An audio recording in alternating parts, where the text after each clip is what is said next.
Hi, I'm Brian Wiklendt with Garfinkel Schwartz. I'm here in our Maitland, Florida office today. We also have offices in Titusville, Florida, near Port Canaveral on the Space Coast of Florida. But regardless of where the office is, I can meet with you anywhere in the country. That's part of the federal law that we're under, the Defense Base Act. I'd like to talk to you today about PTSD, post-traumatic stress syndrome. This has become a very, very large issue in the civilian contractor community, as far as I can see.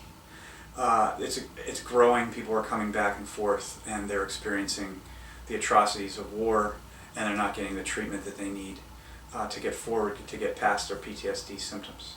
And the reason for that is basically a lot of people in the contractor industry get dropped off on a plane when they leave their contract or when they can't do it anymore. And they go to the airport and they go home. There's no screening like a military person would get to determine what type of mental illness you may have. There's actually nothing. You're just left on your own. And that's where we can't come in.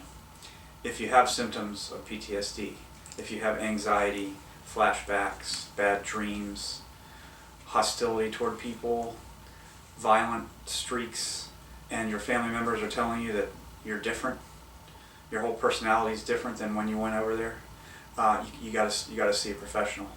Now, I'm no doctor, but I do have a lot of people that I rely on, that I trust to help the community, the civilian contractor community, that I would go to myself if I had symptoms of PTSD.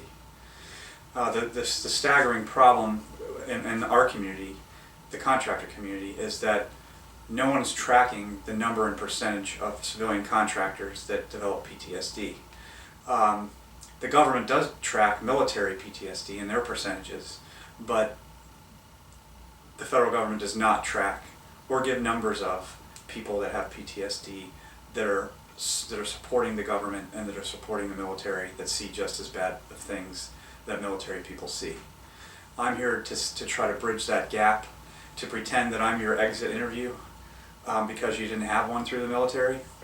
Again, I said, I'm not a doctor, I'm a lawyer. But I run through this every day of my life. I help families that get through this PTSD stuff as best as I can, and some of it's really, really bad stuff. Some of it's actually alarming. And although I don't have PTSD myself, I certainly can empathize with my clients that have it and how it's destroyed their families and not allowed them to return back to work. That's what the Defense Base Act is here to protect, and I'm here to help protect it with you. Thank you very much. This is Brian Wiklendt signing off from our Maitland, Florida office.